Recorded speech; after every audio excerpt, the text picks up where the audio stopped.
Lapkričio šiandien ką pradžia, ne? Paryžiui sėdim, valgom lauke. Tikrai geras jausmas.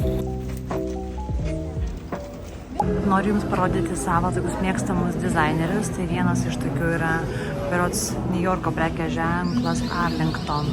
Kolekcijos būna tokios minimalistinės su tokiu mažu cinkeliu. Ir šito prekės ženklo atlyjam suknelės yra tikrai labai gražios, kokybiškos ir kaina būna kažkur apie 500-600 eurų. Dar vienas prekės ženklas Anna Oktober, irgi tikrai labai kokybiškos suknelės ir irgi kainos tokios būna apie 600, apie 700 eurų. Sportį ryčiai visą laiką užeinu pasižiūrėti naujus dropus, kaip gerai, kad dabar ir mados linija turi. O norėjau dar parodyti šitą prekės ženklą, jį atradau vasarą, pamačiau pas vieną blogerį šitą suknelę, tokia sudurta iš skirtingų dalykų ir labai gražiai jinai atrodė ant jos. Na ką, o dabar Kimusės karalystė. Tiek ir apatinius galima išsirinkti ir nusipirkti, taigi man patinka viską pačiupinėti, tiek ir treningai. Pažiūrėsim, kokia jų kokybė. Toliau dominuoja dirbtinis kailis, Stan Studio, šitie kailinukai visai neblogi, tik aišku labai ilgi ir sunkus. Nukatėm į vintažariją tokią, čia daug vintažo šitam aukšte, vairiausi kailiniai, drabužiai, švarkai bei papuošalai ten, man atrodo, bus toliau. Nu ką, pasirinkau 3 švarkus tokius vintažinius, matosi, kad pamušalai jau kai kur pakeisti yra, kainos visų po 110 eurų, nu reikia išbandyti. Švarkas numeris 1, panašų turiu iš Redos Paulos, šiandien aišku privežėsi, man puikiai tinka, visi tokie oversizinė, labai netgi oversizinė, sakyčiau, ir sagos autentiškos irgi tokios kaip medinės padarytos. Labiausiai spalviškai patiko šitas švarkas, nes būtent tokio neturiu. Smulkus raštas ir tokia tikrai labai įdomi spalva. Aišku, pas mus Homanoje galima rasti, manau, kad ir daug pigiau, nei 110, o tikriausiai už 10 eurų ir 20 eurų. Bet šitas visai tikrai nice ir nėra jokio kvapo, matosi išvalytas ir sutvarkytas. Ir paskutinis švarkas iš mano pasirinkimų, toks itališkas, pantrumpintų rankovių. Šiaip tikrai modelis labai vykęs, nėra toks oversizinis, šiek tiek eliminuotas. Ir labai gražus pamušalas viduj ir aš pasižiūrėjus, iš tikrųjų tai yra originalus. Bet šitas bus sunkiai priderinamas man kasdienai, manau, kad reikia imti tą mėlyną švarką. O šalia esantis kitas vintažinis butikas, čia kainos jau tokios prieinamos, žiūrėkit, 225, labai fainai, gerai išsilaikęs Burberry stiliukė, labai faina. Ir čia Guy Laroche, kažkaip taip vadinasi, tai toks paltukas irgi odinis.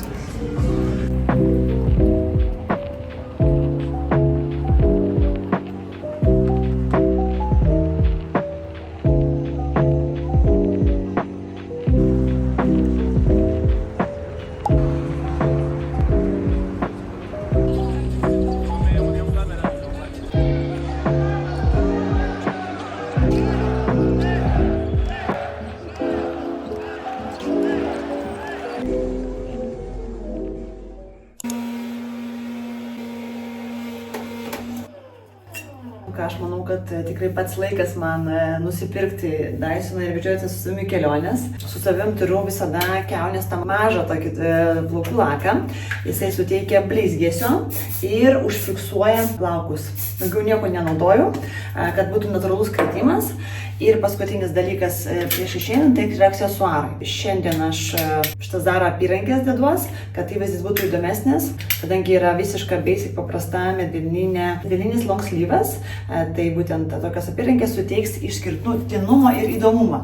Aišku, dar turiu ir daugiau su savim, tai va, tarkim, šitas yra papuošaliukas labai įdomus, bet jau tai man jau per daug. Čia yra tarp kitko lietuvių prekės ženklo GG Unique. Turiu ir sidabro spalvos, tarkim, jeigu nenaudočiau tų apyrankių, tai galima tiesiog sidabro grandinėlę turėti. Tai va, tokių aksesuarų pagalba mes tikrai įvaizdį galim padaryti įdomesnį, ypatingai kelionėse, kai mes taupom lagaminę vietą ir turim kažkokius basic paprastus drabužius, vienspalvius, tai kad įvaizdis nebūtų nuobodus, mes aksesuarų pagalba būtent galim sukurti įdomesnį ir išskirtinesnį įvaizdį.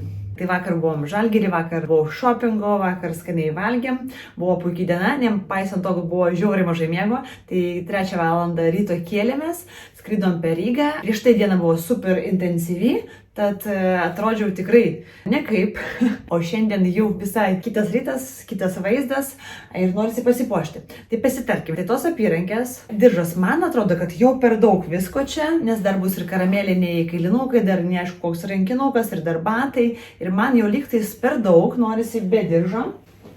Kadangi kailinukai užima mažai vietos, yra be galo šilti, nesiglamžo, tai lagamino prikroviau jų skirtingų spalvų. Tai man atrodo, kad jau to diržo kaip ir per daug čia, nors aišku priklauso koks yra rankinukas. Su rankinuku yra taip. Nu aišku, šitas Bottega klasika, jisai idealiai tiesiog tinka prie šitų kailinukų.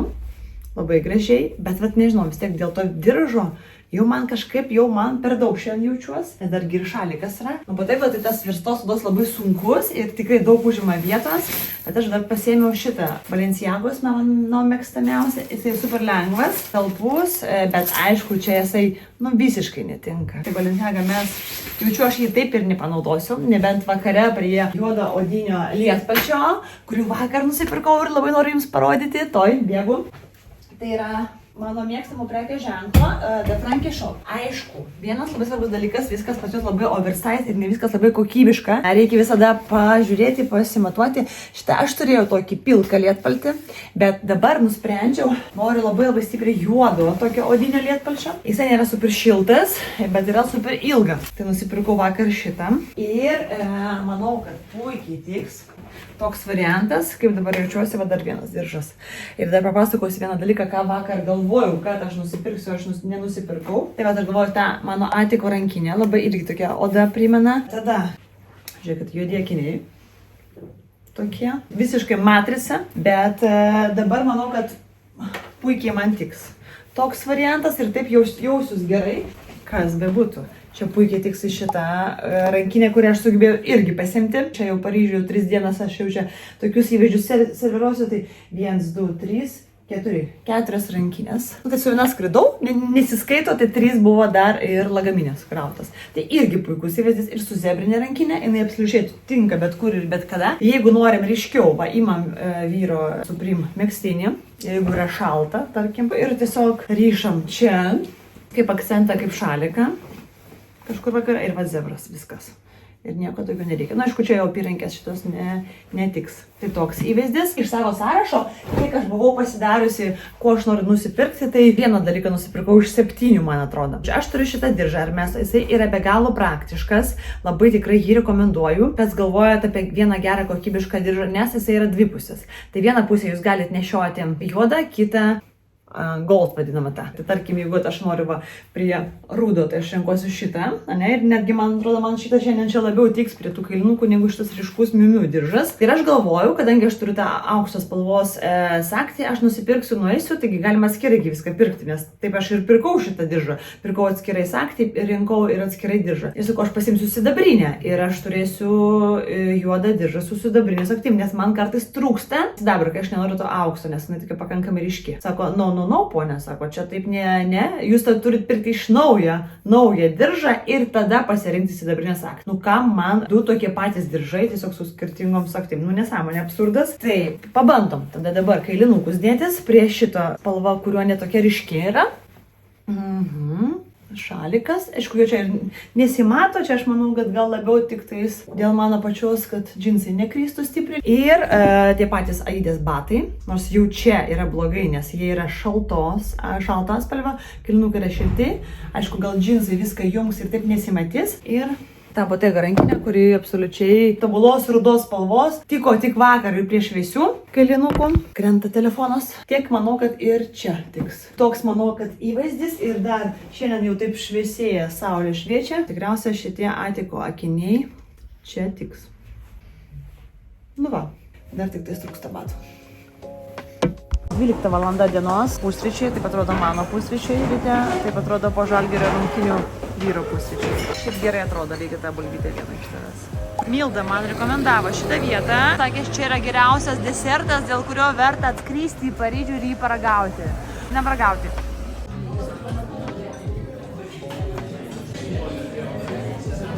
Vienas iš seniausių šampano namų. Ir koks čia limitas šampanas pas mus? Blanc de Noir. Nu va, viskas aišku, kaip gerai su tim keliauti. Nu ką, į sveikatą. O to deserto tai nėra, dėl kurio mes atėjome, bet pasiėmėm kitą ragausiai.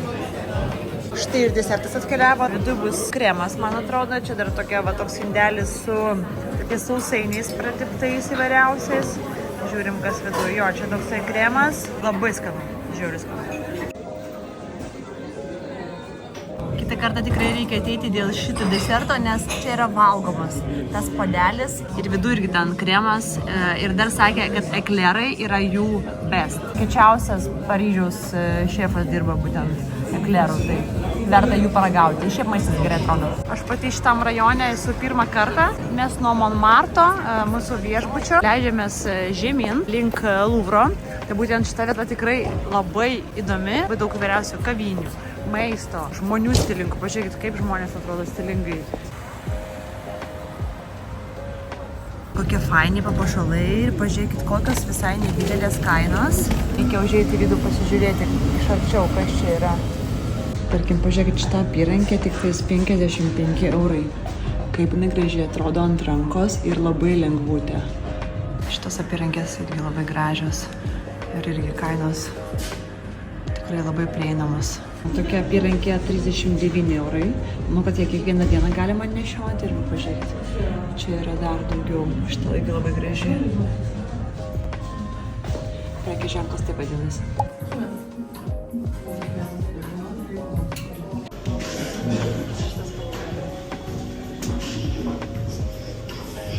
Čia neleidžia filmuoti. Aš filmuoju. Irgi toks, matai, viskas minimal, verstauta. Tai va šitas vaikinės apie 2000 kainuoja. Toks minimalistinės savas. Matosi, kad tik tai čia darau parašyta. Matai, net įspausta. Ir oda labai kokybiškas, viskas rankomis. Čia yra jų irgi toks ikoninė rankinė, tokia minimalistinė labai. Tai aišku yra jau lygi oda. Naujas paleistas modelis, tai šitas cilindro formos irgi. Aiškios linijos, geometrinės figūros, proporcijos. Dar viena rekomendacija restorano, kai jeigu jūs esate centre, tai šitas Alfis, itališkas restoranas, dar tikrai nėra atrastas turistų, mažiukas, tikrai labai skanu. Tada toliau mano restoranų gidas, šalia esantis restoranėlis, čia aš rekomenduoju pietum, veganiškas maistas, tikrai labai paprastas, toks naminis maistas ir iš karto šalia yra Ferdi, čia yra toks mažas bar gurme, čia burgerius valgė Kanye Westas su Kim Kardashian, kai jie dar buvo kartu, paparazzi juos užfiksavo išeinant iš šito mažo gurme, čia aš nebuvau, bet žmonės kalba, kad tikrai skanu, irgi toks paprastas visiškai, viskas yra šalia, o mes esam čia valgę, nebuvo čia labai skanu kažkoks, tai esame čia gyvenę va šitam viešbutį.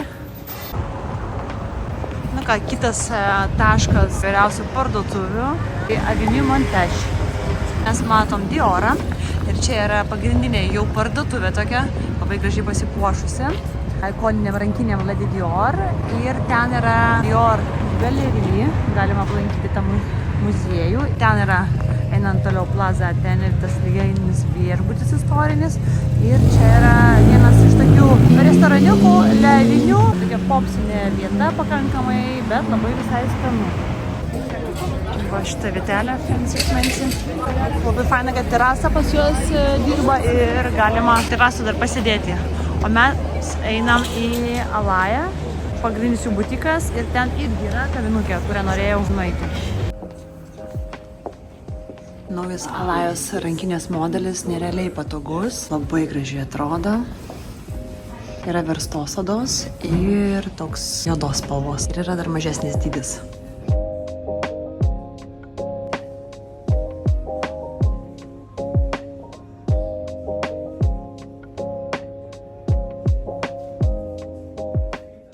Paskutinė diena Paryžiuje, mūsų nuostabusis Montmartinis vaizdas pro langą. Lagaminas jau sukrautas. Čia keliausim į Le Marais rajoną, mano mėgstamiausia. Ten Alajos muziejus, ten bus vintažinės parduotuvės. Parodysiu savo mėgstamas parduotuvės, kur aš visą laiką lankausi. Tuomet ten yra Supreme, Stasi, Carhartt, visi šitie streetwearai. Ten yra Frankie Shopas, tuomet ten yra labai daug vyriausių dizainerių, mažų parduotuvėlių. Laukia rankinės išpakavimas, o šiandien lūpom išbandžiau Militos naują produktą lūpų pieštuką, komba su Raut lūpų blizgytokių. Taip, nu ką, mano išsvajota rankinė. Iš tikrųjų, su šita rankinė tokia istorija. Aš nežinojau, ar jinai iš vis yra mano stiliaus. Nes labai svarbu, prieš perkant bet kokį drabužį daiktą, suprasti, ar tas daiktas atspindi jūs, yra jūsų stiliaus. Tai aš labai abejoju. Nusipirkau panašios stilistikos, tik tais alternatyvą iš Zaros, pigesnę rankinę tam, kad išbandyti, kaip tas rankinukas įsikomponuoja į mano stilių, ar jisai pasiteisina, ar jį lengva derinti, ar būtent ta spalva, kurios aš norėjau. Rankinė vis tiek toks dalykas, kad norisi ją dažnai nešioti. Nepaisant to, kad aš jų turiu daug. Ir sekantis vlogas mūsų po šito Paryžiaus bus apie rankinės, aš parodysiu visą savo kolekciją. Aš nusipirkau iš Zaros, jos graži tokia pilkai žalia ir aš supratau, kad jinai man absoliučiai visur tinka. Kadangi man pasiteisina, dabar aš tą rankinę parduosiu ir jau nusipirkau šitą brangesnę rankinę, kurią tikrai labai sunku gauti. Kartais yra galimybė gauti online, būna, kad išmeta jos, bet reikia gaudyti pastoviai ir ten per kelias minutės išparduoda jas. Ir rugsėjo mėnesį atsidarė pirmas Darau butikas būtent Paryžiuje. Aš buvau tenais, lankiausi per mados savaitę. Eilė buvo milžiniška, mes stovėjome apie valandą. Tuo metu ten lankėsi tokios žvaigždės kaip Gigi Hadid. Jie iš tikrųjų tai skaitosi, kad Darau prekės ženklas ir būtent šita rankinė yra kaip ir nauja Birkin. Žodžiu, tada užeinu į Darau, tos rankinės aišku nėra, kitai klientė sako. Jinai paklausė, ar jūs turit Margo, sako, turim vieną. Ir jisai išneša jai, nors taip stoju, laukiu, žiūriu. Ir jinai matuoja, žiūri, bet sako, jinai nuostabi, labai graži, bet aš labai ieškau verstos odos rankinės. Tokios pačios, tik verstos odos. Sako, okei, tai manau, šiam akimirkai, šiam momentui nėra tos rankinės pas mus butikė. Jeigu jūs norite, čia galima stoti į eilę, užsirašot ir ten galbūt kažkada tai jums paskambins. Ir tada aš labai apsidžiaugiau ir aš sakau, žiūrėkit.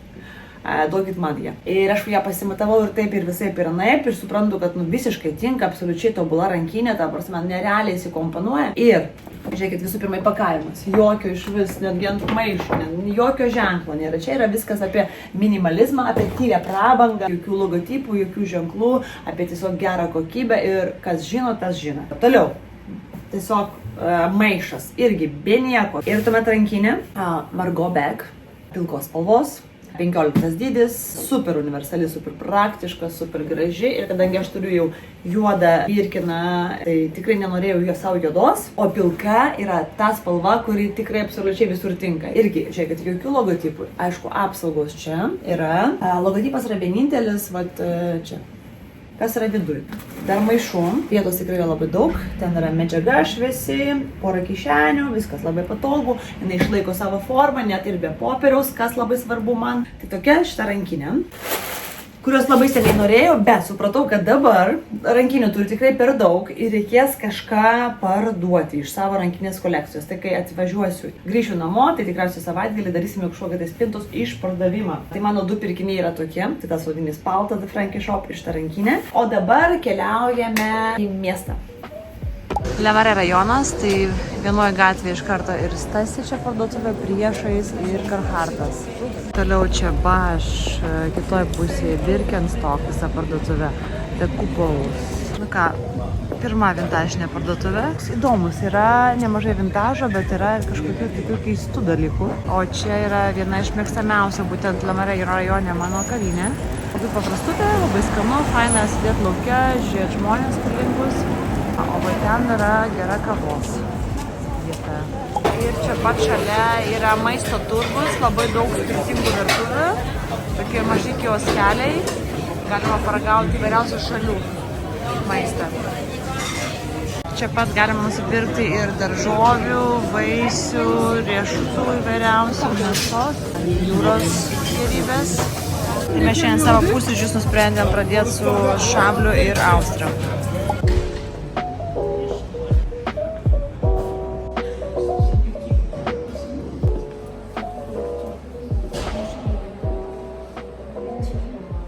Šita suknelė yra 86 metų pavasaros-vasaros kolekcija, kad viskas išlaikyta, kokios linijos, viskas labai architektūriška. Ir aišku, pagrindinės spalvos - raudona, juoda, balta. Čia jau yra 2014 metų, bet irgi pažiūrėkit nuostabiai vis. Kokia graži architektūra tos suknelės, kaip jinai išsilaikė. Šita yra 91 metų ir iš tokio kailio padaryta. Audinys kaip kailis, bet kokios proporcijos, kaip viskas architektūriškai padaryta. 82 metų suknelė. Čia yra 2003 metų. Atrodo, kad iš tos pačios kolekcijos. 82 metų šitas modelis, o šitas yra 86 metų modelis irgi. Čia pat yra ir restoranas, galima pavalgyti, atsigerti kažko, bei biblioteka su kavinė. Bet kokį žiedą radau Le Marais parduotuviai. Čia jinai 3 aukštų, tai ir avalinės, ir bižuterijos, visko yra. Ir dar tokį rankinuką galvoju pasimti. Jisai satininis su tokiom detalėm prie juodo kostiumo, prie juodos suknelės, netgi prie džinsiukų tiesiog vakarui puikiai tinka. Kadangi aš rankinukus dėvinu ir tokius įvairiausius įdomesnis, jo kaina yra tik 69 eurai. Taškas vintažo, tai būtent Le Marais rajone, tiesiog vintage Paris. Šita vintažinė parduotuvė yra kiek brangesnė, čia jau kainos yra didesnės, bet labai geros kokybės, vintažas labai atrinktas, tikrai labai prižiūrėtas ir sutvarkytas. Gatvė yra The Frankie Shop, čia yra vienoje pusėje vyrams, o kitoje pusėje moterims. Labai įdomus konceptas, Frankie Shopas turi ne tik tai savo parduodamų gaminių, bet ir kitų dizainerių, kas papildo visus įvežius. Viena parduotuvė vadinasi The Room Vintage, čia pat šalia ir čia prieinamos kainos, galima rasti tikrai gerų dizainerių ir gerai išlaikyto vintažo.